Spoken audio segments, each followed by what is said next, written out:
kumpulan masalah di lambung, kalau di dalam medisnya disebut dispepsia. Oh, jadi MAH itu MAG itu bahasa Belanda. Belanda. Artinya lambung. Betul. Ketika dia ada asam lambung kena di mukosa lambung, wah dia nyeri itu kesakitan. Atau GERD. GERD itu kadang-kadang mereka tuh merasa sesak napas. Jadi ada tuh pasien kita siang hari, di sini tuh udah kayak sesak napas, udah kayak sakit jantung, katanya udah mau mati. Nah, itu boleh dianjurkan untuk tidak puasa dulu. Kalau dia harus berbuka. Yang harus kita bedakan adalah hati-hati gitu. Karena keluhan jantung dan keluhan lambung itu sama. Gitu. Jadi ya untuk so far, untuk orang-orang yang punya penyakit lambung atau punya masalah lambung, untuk puasa selama terkontrol dan tidak ada keluhan, go ahead.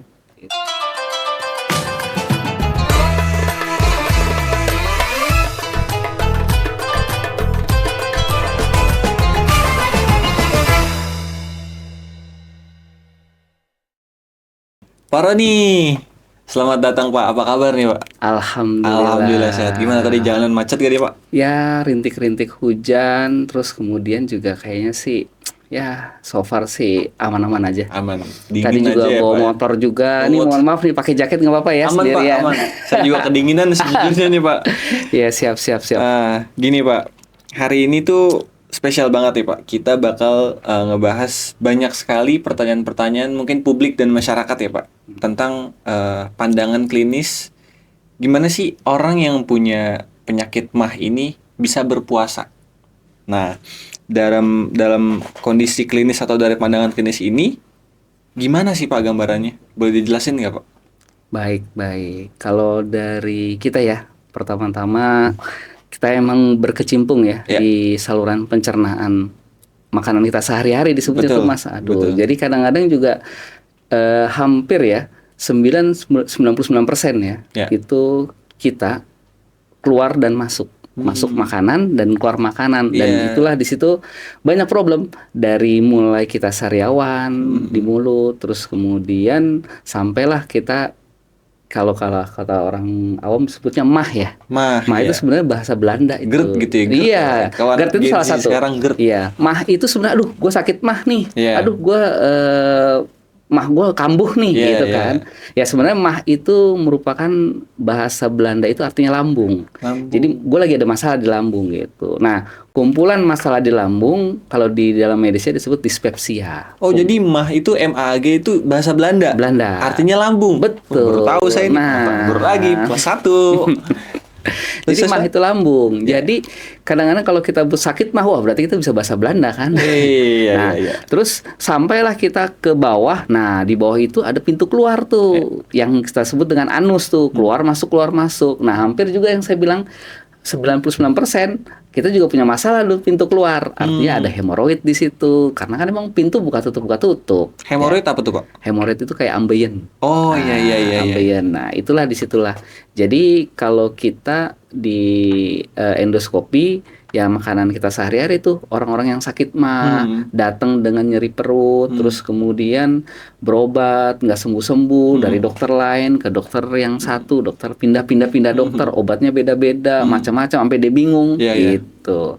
Sampai akhirnya dia di endoskopi dan dilihat sebenarnya masalahnya apa sih gitu, barulah kelihatan dengan jelas. Gitu ya Pak. Nah Pak, jadi kalau misalnya Bapak nih lagi nanganin pasien lewat teropong lambung, itu kan makanan sehari-hari nih Pak. Dari pengalaman Bapak nih, itu MAH yang kayak gimana sih Pak yang bisa dibilang masih aman buat diajak puasa? Oh iya. Gitu. Terus yang mana juga yang sekiranya kayak, oh ini udah nggak boleh nih, udah lampu merah gitu.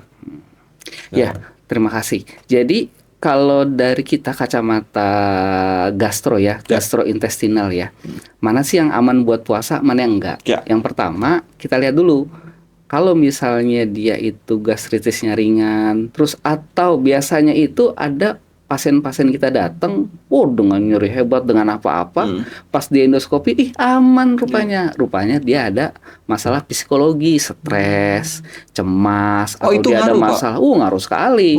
Kita endoskopi, rupanya dia aman, bagus, bersih. Cuman busa-busa bubble, kita lihat, berarti kan kalau stresnya tinggi, dia bubble atau asam lambungnya meningkat, gitu.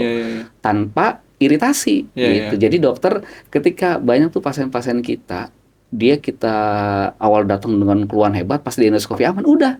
Oh, cuman pertama diet, hilangkan stresnya. Mungkin ada beberapa obat yang ringan dari dokter, boleh puasa gitu. Nah, parameternya adalah ketika pasien itu boleh puasa atau tidaknya, yang pertama lihat kekambuhan.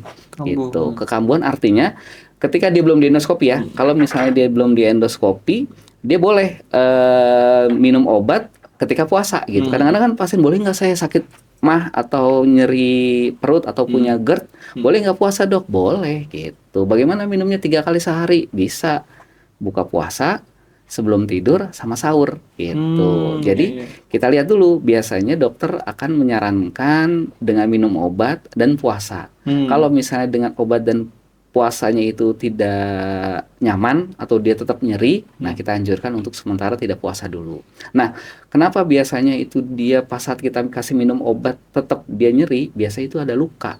Ada luka-luka yang kita sebut tidak simpel gitu, tidak ringan. Ada merah, ada ulkus. Kalau sebut kita ulkus itu kayak koreng. Koreng itu korengnya bukan koreng kering, koreng-koreng merah basah gitu. Jadi ketika dia ada asam lambung kena di mukosa lambung, wah dia nyeri itu, kesakitan. Atau GERD.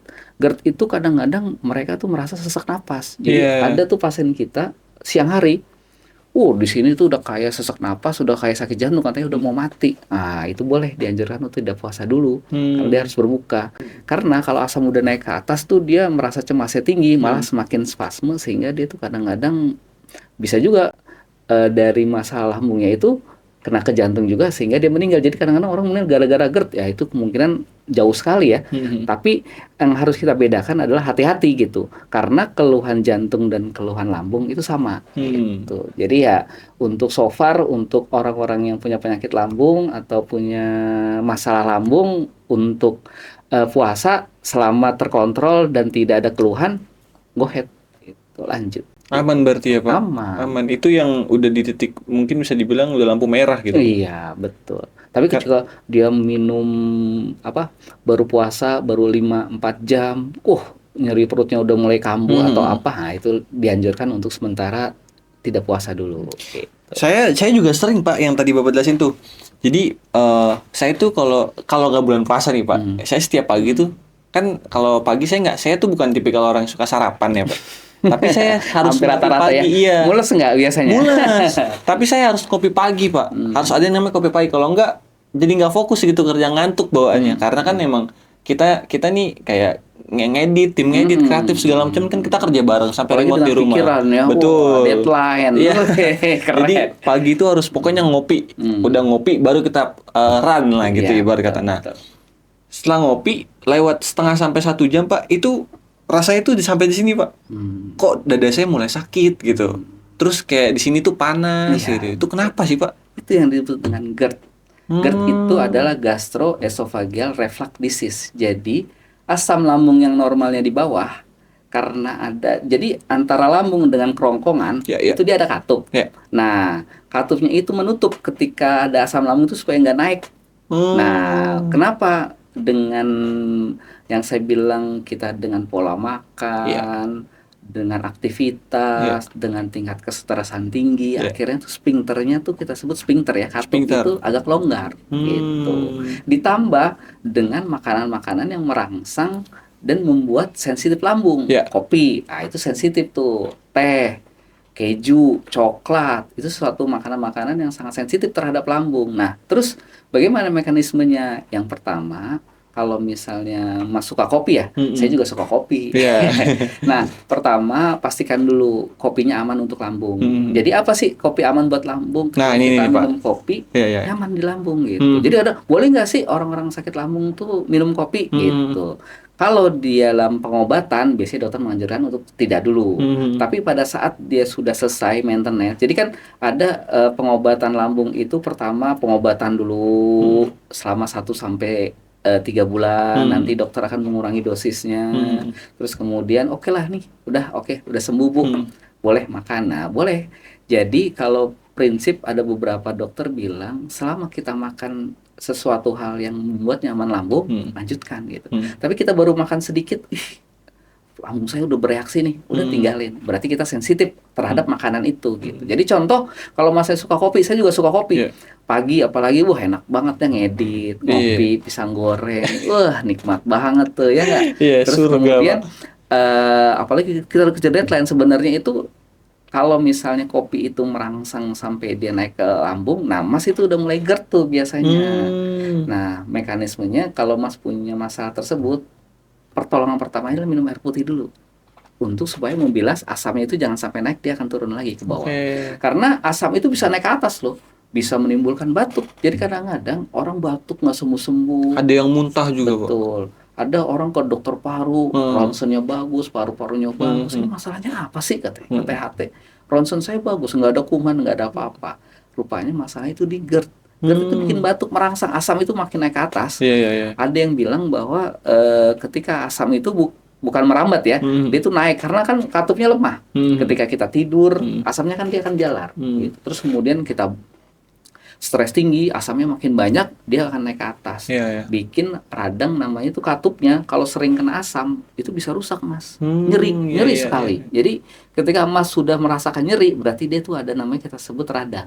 Namanya sebut esofagitis. Gitu. Nah, esofagitis itu nanti ada grade-grade-nya tuh, nanti biasanya ahli medis, dokter akan menjelaskan, nih Bu, ini esofagitisnya ringan, sedang, berat. Nah, ketika ringan mungkin nyerinya masih bisa kita tolerir, sedikit-sedikit nyeri, terus kita minum air putih, oke, sembuh. Kita minum obat, sembuh. Tapi ketika ada yang robekannya banyak tuh mukosanya karena asam kan, coba aja asam, Mas. Kayak contoh asam taruh di luka kan perih banget. Iya, benar. Nah, terus juga kadang-kadang suka nyaru sampai ke belakang. Disebut, wah gue sakit jantung nih, gue mau meninggal nih. Ada pasien kita, wah gue mau meninggal nih langsung. Wah gitu. Jadi kalau tipsnya buat Mas yang suka kopi kayak gitu di pagi hari, atau kemungkinan juga pada saat berlarut malam begadang, ngedit kan, ya nggak. Terus ada deadline. Nah, pertama yaitu siapkan kondisi posisi itu kita sudah makan yang nyaman gitu. Jangan sampai kita minum kopi tuh pada saat perut kosong. Harus ada jeda nggak sih, Pak? Saya itu biasanya misalnya nih, Pak, habis makan banget nih, misalnya jam makan siang kita ke warteg gitu. Waduh. Ke warteg. Nah, dari warteg ini setelah makan, minum lah misalnya gitu kan. Kita langsung minum kopi, habis itu bakar rokok gitu. Emang udah jadi itu ya, ritual nikmat ya. Nah, kalau dari pandangan kesehatan nih Pak, dari pandangan klinis, itu bagusnya tuh gimana Pak? Apakah harus dijeda dulu kah beberapa waktu gitu? Apakah kalau bisa dilangsungin, habis makan langsung ditiban kopi, apakah boleh? Itu gimana Pak? Ya sebenarnya harus dijedain sih ya. Karena gini loh, lambung itu kan dia punya kapasitas. Kapasitas artinya ketika kita apalagi warteg kan, makannya aja 15.000, 20.000, nasinya segunung, wah launya banyak. Nah ini nih Pak, kameramen kita nih Pak. Tuh dari posisinya aja kelihatan tuh, nggak mungkin makanannya sedikit. Nah artinya ketika kita makan warteg atau makan apapun, Padang apalagi ya, kita makan, ya sebenarnya tinggal bagaimana kita mengatur kebanyak makan apa enggak. Karena semakin kita banyak makan, penuh lambungnya, itu juga lambung akan merasa berat gitu. Ditambah lagi kita minum air putih, tambah bakwan lagi satu, ya enggak, kadang-kadang tambah air putihnya juga banyak. Nah, akhirnya pendula begah gitu. Jadi harus dijedain. Jadi pengosongan lambung itu, lambung ketika makanan sudah masuk di lambung, pengosongannya itu selama kurang lebih 4 jam. Gitu. Jadi kalau misalnya mau dijeda boleh mungkin 15 menit, 30 menit. Habis makan, minum, terus juga porsinya jangan terlalu penuh gitu. Jadi kadang-kadang kita tuh kalau orang yang suka kopiwers ya, orang yang suka banget kopi, makannya banyak, kopi juga gitu. Sebenarnya makannya kalau mau disarankan tuh makan mungkin 3/4 atau mungkin kita isi 1/3 lah mungkin, atau setengah lah maksimal ketika kita makan. Boleh kita isi dengan merokok, mungkin jedahin sedikit, terus kemudian jangan langsung, ya nggak, gitu, berkecamuk lah tuh lambungnya. Jadi kalau tipsnya sih ya buat para kopi-kopi yang suka banget ya, artinya pertama dijeda, terus kemudian hindari kopi-kopi yang ketika kita minum kita nggak nyaman, nyeri. Udah berarti kita nggak cocok tuh kan. Contoh saya waktu itu saya lagi sedang ada acara, saya minum Indo-Cafe, wah perut saya langsung lemes kayak lunglai gitu, jantung saya berdebar, wah berarti saya nggak cocok nih sama Indo-Cafe misalnya. Terus akhirnya saya ke kopi yang lain kayak Good Day atau apa, wah cocok, berarti ya lanjutkan. Tapi ketika kita minum kopi yang membuat kita nggak nyaman, misalnya kita minum kopi yang asam Arabica, wah kita nggak cocok tuh misalnya, ya tinggalin gitu. So far kita cari alternatif kopi yang lain gitu. Masih banyak lah gitu ya Pak Betul. yang Mas lebih nggak baik. suka kopi satu aja kan, kopi semua atau Saya cuman satu sih Pak, kopi susu aja udah oh, pokoknya. kopi susu. Iya, kopi susu aja. Malah kopi susu tuh kan malah katanya malah lebih bikin lambung tuh cepet naik gitu kan Pak. Makanya bikin mules gitu. Karena emang dari dulu saya nggak suka kopi-kopi yang flat gitulah, kopi hitam pahit itu. Oh, saya nggak Oh, suka nggak itu suka Pak. ya? Lebih baik Iya. kopi susu udah. Iya. Tanpa gula juga nggak suka ya? Nggak suka. Oh, Lebih baik saya ada gula tapi sedikit nggak apa-apa daripada tanpa gula kayak gitu. Siap. Nah Pak, kalau dari yang saya lihat nih Pak ya di sosial media, Instagram, TikTok, YouTube dan lainnya itu banyak banget kasus-kasus Gen Z ini Pak, Wah, yang Gen Z. sering kena kasus mah atau GERD. Iya. Nah, menurut Bapak ada nggak sih Pak misalnya cara buat teman-teman Gen Z kita nih bisa mengoptimalkan lagi hidup sehatnya mereka gitu Pak? Tips. Karena mereka ini kan males ya Pak. Rata-rata pengennya yang tipsnya tuh yang simpel-simpel aja gitu Pak. Betul. Kayak gimana Pak? Iya ini nih, halo Gen Z semuanya. Waduh, emang hampir setiap saya lihat di rumah sakit termasuk rumah sakit saya ya, itu hampir banyak anak-anak Gen Z tuh pada berobat tuh. Kadang-kadang mereka datang sendiri, habis dari kuliah, wah berobat datang, pede gitu kan, wah dengan nyeri lambung. Terus kemudian ada yang diantar dengan orang tua, atau ada yang diantar dengan pacarnya, atau yang diantar dengan kakaknya, banyak tuh di rumah sakit. Nah, saya lihat dari pengalaman saya ya, orang-orang datang termasuk Gen Z ini masalahnya tuh yang pertama mereka dari pola makan gitu. You are what you eat gitu. Apa yang kamu itu ya kamu yang kamu makan kelihatan nih gitu. Dari gaya hidup makannya itu fast food, cilok, basreng, apalagi yang cimol ya nggak, dengan serbuk-serbuk cabai yang sangat tajam gitu ya sebenarnya. Terus karena banyak kita juga nggak tahu tuh dari Gen Z itu komposisi makanan yang sehat seperti apa sih? Apakah harus seimbang dengan ada karbohidratnya, ada proteinnya? Kadang-kadang kan makan cimol aja kan itu kan karbohidrat semua tuh, kenyangin tuh kan. Karbo itu kan bikin kenyang kan, gitu. Ditambah dengan serbuk-serbuk, padahal gizinya itu tidak mencukupi, gitu. Dan juga dari serbuk-serbuk cabenya itu atau apalagi saus-saus yang merah seger itu ya, waduh enak banget itu. Itulah yang membuat lambung itu terjadi iritasi, gitu. Nah, terus tipsnya buat Gen Z ya menurut saya sih yang pertama, boleh kita makan bebas dengan apapun, yang penting kita bisa tahu nih kapan kita membagi waktu gitu loh. Jadi jangan harus gue habis makan cimol terus tiap hari, atau makannya hampir seminggu 3-4 kali. Apalagi yang sekarang seblak ya. Seblak apalagi tuh yang pedasnya ekstra lagi ya. Nah, kalau buat Gen Z tipsnya adalah yang pertama makan teratur. Betul. Kadang-kadang Gen Z itu makannya tuh sesuai mereka aja. Aku nggak mau makan pagi ya, mules gue mau kuliah dulu, nanti habis begini, nanti pas datang ke kuliah atau ke sekolah, banyak kerjaan, lupa makan, lupa minum, baru makannya jam 10, jam 11 gitu. Jadi mereka makan nggak teratur antara pagi dan siang. Jadi brunch ya kan. Terus kemudian siang lagi nih nggak makan lagi nih, sibuk lagi baru makan kumpul-kumpul koko di malam hari. Habis itu kumpulnya juga makanan yang aneh-aneh kan gitu. Jadi pertama buat Gen Z boleh untuk kita makan bareng-bareng dan semua segala hal boleh. Terus kemudian yang pertama adalah makan teratur. Jadi kalau kita makan teratur, lambung kita akan aman. Karena konsep lambung, contoh aja kita puasa nih ya Mas ya. Puasa kita makan teratur kan, sahur buka. Hampir rata-rata dari penelitian itu bahwa ketika kita puasa, lambung kita aman, kita tenang karena otak dan lambung itu nyatu gitu. Jadi contoh kita nih makan sahur, udah kita akan tersetting makan sahur, dan juga ketika kita mau buka, lambung akan menyetel nih. Bagaimana dia akan mengeluarkan asam, dia akan menyetel nih. Kapan gua harus mengeluarkan asam? Ketika mau buka puasa. Kalau udah buka puasa tuh ngeliat hidangan semua, hijau-hijau. Maruk, Pak. Iya nggak? Ini makan yang berat aja langsung. Itulah rangsangan otak. Jadi buat Gen Z, kalau apalagi bulan puasa nih, biasanya mereka lebih nyaman tuh. Nah, bukanya kalau untuk yang tadi pertama makan teratur, kemudian jenis pola makan atau lifestyle-nya coba kurangin. Baik itu kayak sushi atau sosis yang ibaratnya tuh kalau kita sebut dengan pengelolaan yang banyak ya. Kalau daging-daging yang diolah-olah itu harus kalau bisa dihindarin. Sosis, terus kemudian nugget itu kalau bisa dihindarin. Lebih baik daging-daging yang fresh. Real food gitu Real ya, Pak? food boleh. Nah, terus kemudian dari jenis makanan yang keempat, hindari stres. Stres. Stres gitu. Buat Gen Z itu kadang-kadang kalau stres, baik itu dari dosennya, dari temennya. Ada kemarin tuh terakhir pasien kita datang, wah dengan sendiri, aduh habis putus nih mas ya. Kan sebelum kita ketemu dokter kan kita tanya keluhannya apa gitu. Di endoskopi aman, rupanya stres habis diputusin pacar. Walah. Walah, gila. Saya bilang akhirnya Walah. kita ngasih tenang.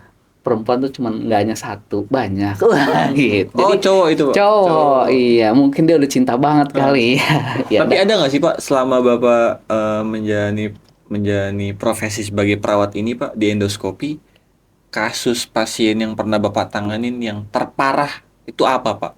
Apakah ada sampai mungkin nyawanya hilang, mungkin? Nah, baik, menarik juga nih. Kalau untuk khusus ya di masalah lambung ini sebenarnya nggak ada yang sampai meninggal sebenarnya. Tapi kalau kita kan di rumah sakit, saya di RSCM tuh banyak komplikasi pasien. Oke. Jadi pasien datang itu dengan muntah darah, dengan apa namanya, dengan kondisi tidak ada apa bahasa itu penurunan kesadaran Oke. gitu. Jadi mereka meninggalnya bukan karena GERD atau karena asam lambung atau karena apa gitu, tapi biasanya itu banyak penyakit-penyakit bawaan gitu atau penyakit-penyakit yang sudah terkomplikasi gitu. Iya, iya, iya. Baik itu dia ada masalah, misalnya contoh kayak sirosis hati misalnya. Sirosis hati itu biasanya efeknya itu dia membuat lambung-lambung itu menjadi kayak berkerak. Mas kalau tahu, kalau kita sebut di medisnya itu namanya gastropati. Iya, iya. Gitu. Pasien dengan penyakit sirosis hati atau pengerasan hati itu dia menyebabkan hatinya lambungnya itu pada berkerak kayak sisik ular. Oh, iya, iya, iya, iya. Nah, kalau udah sisik ular, nah banyak tuh darah-darah akan merembes, ozing gitu, ngerembes berdarah tuh lambungnya, luka-luka. Jadi sensitif. Iya. Terus kemudian ada kita sebut namanya varises yang ada di lambung. Iya. Nah, itu juga bikin ketika dia sudah membesar, varises kan pembuluh darahnya membesar tuh. Ya. Nah, ketika dia ada rangsangan atau ada faktor gesekan mekanik atau apa dari mana atau apa pecah, nah lambung itu akan berdarah banyak gitu. Jadi yang bahayanya itu kalau misalnya pertama dia punya penyakit yang komplikasi hebat, banyak. Kita endoskopi masalahnya di lambung gitu. Atau ya paling kalau untuk masalah lambung itu sendiri yang penting itu adalah ketika kita menemukan massa atau kanker di lambung. Nah, itu juga bahaya juga. Itu juga bisa menyebabkan meninggal juga. Bisa. Atau kadang-kadang dia itu misalnya kita karena ada tindakan terjadi perforasi. Nah, itu juga bisa meninggal juga tuh, Pak. Gitu. Bukan dari asam lambung atau dari masalah lambungnya itu, tapi dia perforasi itu artinya ada ketika lambungnya itu mungkin ya, ketika dia belum tahu ada luka lambung, dibiarkan lama-lama tuh kan dinding lambung lama-lama tipis, bocor. Nah, kalau udah bocor, wah perutnya udah kembung, begah, udara masuk ke rongga perut, ada semua, wah itu terjadi perforasi. Nah, itu yang paling bahaya tuh. Gitu. Nah, Pak, kalau untuk pasien dengan riwayat gangguan pencernaan nih, Pak, ada nggak sih tips praktis pada saat sahur dan berbuka? Terutama soal manajemen obat lambung yang biasanya diminum 3 kali sehari, jadi cuma 2 kali saat puasa yang tadi Bapak jelasin. Mungkin boleh lebih detail sampaikan buat informasi teman-teman nih. Baik, kepada teman-teman semua, sahabat perawat di Indonesia, tipsnya ya, buat apalagi dengan di bulan Ramadan ini ya. Bulan Ramadan ini kita pertama diajarkan untuk mengatur pola makan kita gitu. Tipsnya adalah yang pertama sahur kalau bisa di akhir. Jadi kalau buat teman-teman yang mempunyai masalah lambung, bagusnya tipsnya tuh sahurnya di akhir gitu. Tapi nggak harus pas sholat azan dulu ya baru kita makan, nggak. Di akhir itu kita coba untuk supaya kita mengikuti sunnah Nabi pertama. Tapi sunnah Nabi itu dalam medisnya juga bagus. Mengakhiri sahur itu kita bisa membuat lambung kita juga lebih nyaman. Karena kalau kita lebih panjang lagi, misal kita makan jam 2 pagi, jam 3 pagi, itu kita puasanya kan panjang. Iya. Nah, gitu. Jadi bagusnya pertama tipsnya adalah kita mengakhiri sahur dulu gitu, sahurnya. Terus kedua, komposisinya gitu. Hindari makanan-makanan yang merangsang, coklat. Misalnya kan ada tuh, gue mau sahur pakai coklat aja gitu. Atau saya mau sahur, ada tuh orang-orang yang apalagi yang diet tuh ya. Diet itu saya mau pakai air putih aja, saya nggak usah sahur air putih aja. Ada juga tuh. Itu juga tidak baik ya. Jadi baiknya adalah komposisi makanan seimbang. Karbohidrat ada, protein ada, vitaminnya ada, buah ada ya. Itu penting itu ya untuk di sahur. Terus untuk minum obatnya, yaitu yang saya bilang tadi, kalau misalnya dia minum obat lambungnya 3 kali pas sebelum kita makan pada saat sahur, kan kalau obat lambung biasanya kan tuh dijedahin ya 15 menit. Atau kita lupa juga boleh. Misalnya Mas lupa nih, oh ya gue belum minum obat lambung nih, boleh langsung. Jadi pada saat kita makan, kita lupa minum obat lambung, boleh langsung. Kalau kita lupa. Nah, terus kemudian kita minum dulu obat, dijedahin 15 menit. Terus kemudian yang kedua, banyak minum air putih. Gitu. Pada saat sahur kita banyak minum air putih. Banyakin minum air putih, terus kemudian yang ketiga kita hindari stres gitu. Pada saat kita puasa hindari stres, bukan berarti kita hindari kerjaan ya. Betul. Jadi kalau sesuatu hal yang membuat kita stres tuh kita berbagi. Sharing aja kan udah menurunkan stres kan. Betul. Saya curhat, Mas saya nggak punya duit dong Mas, pinjem dong 100 contoh gitu. Kan menghindari stres kan gitu. Jadi yang ketiga itu kita menghindari stres pada saat kita puasa gitu. Karena kalau kita udah stres nih, apalagi kita puasa, asam lambung kan naik. Nah, kita nggak bisa tuh minum obat, nggak bisa. Nah, kita takutnya puasa kita batal gitu. Itu yang ketiga. Yang keempat, aktivitas. Kalau bisa aktivitas ya kita normal-normal aja lah, jangan berlebihan. Nggak usah kerja berat-berat, artinya kita mondar-mandir. Kita ibaratnya nih kalau misalnya teman-teman yang punya penyakit lambung, aktivitas biasa aja gitu. Jangan terlalu diforsir, jangan terlalu lelah, dan juga jangan terlalu malas-malasan. Kebanyakan tidur juga nggak boleh gitu. Jadi kita hidupnya normal, tapi normal-normal yang biasa gitu, yang membuat kita ibadah gitu. Nah, terus di akhir pada saat kita berbuka. Nah, penting tuh kalau pada saat kita berbuka. Kalau pada saat kita berbuka, kan ada yang bilang nih, kan harus obat lambung tuh ini ya, diminum sebelum kita makan katanya. Boleh nggak kita makan dulu? Ini kan lapar ngeliat makanan banyak. Betul. Ya, yang pertama kita buka dengan yang manis dulu. Kurma gitu Pak. Kurma boleh, atau yang manis tuh kayak misalnya kayak bolu-bolu atau apa gitu kan. Kue gitu yang manis boleh. Kurma paling bagus. Makan kurma 1, minum air putih, baru kita jedahin, kita minum obat lambung, baru bebas makan gitu. Berarti memang tidak boleh ya Pak? Maksudnya karena kan masih banyak juga nih kasus di Indonesia Pak. Ketika berbuka, ibarat kata orang Indonesia tuh sekarang bilangnya balas dendam. Nah itu. Jadi langsung makan porsinya nasi padang. Waduh, mantap ya. Itu gimana sih Pak? Bahaya atau enggak sih sebenarnya? Bahaya sih enggak, tapi membuat lambung tidak nyaman. Gitu.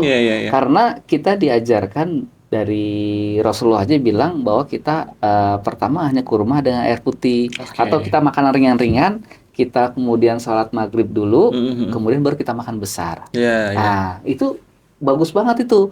Waktu zaman Rasul tahu tuh bahwa kan yang saya bilang lambung ini kan hampir kita 100% orang kan lambung kita pasti isi makanan ya. Betul. Gitu. Nah tipsnya adalah jangan langsung makan banyak, karena lambung langsung beban berat gitu. Contoh, kita lagi sedang fase istirahat nih dari pagi sampai sore, lambung lagi sedang santai-santai. Pas saat buka dihajar, kan kaget. Ya enggak? Lambung, apa nih? Nah gitu, datang makanan jeger. Gue belum ngeluarin bahasa itu kan ada enzim ya. Enzim baru gue ngeluarin dia tiba lagi Jadi dianjurkan buat Gen Z dan teman-teman semua, pertama kita makan yang manis dulu. Kurma bagus 1, kemudian kita minum air putih, langsung kita berdoa. Iya nggak? Ada kan doa berbuka puasa. Nah lanjut kalau misalnya ada teman-teman mau minum obat lambung, contoh kayak misalnya lansoprazol, omeprazol, atau obat-obat lambung yang lainnya, silakan diminum biar nyaman. Habis itu boleh makan. Nah, makannya juga jangan langsung semua. Tapi ya biasa ya kita pelan-pelan. Karena kalau kita makannya langsung langsung ditumpuk banyak itu kadang-kadang lambung nggak nyaman, kaget yang saya bilang tadi gitu. Paham gak nih Mas kameramen? Bisa. Paham. Wah, kayaknya ini buat diterapin buat kameramen juga. Dari tadi nganggut-nganggut aja tadi saya lihat nih. Nasi Padang 2 porsi, Pak. Nah, apalagi tadi, wah, go banget nih katanya.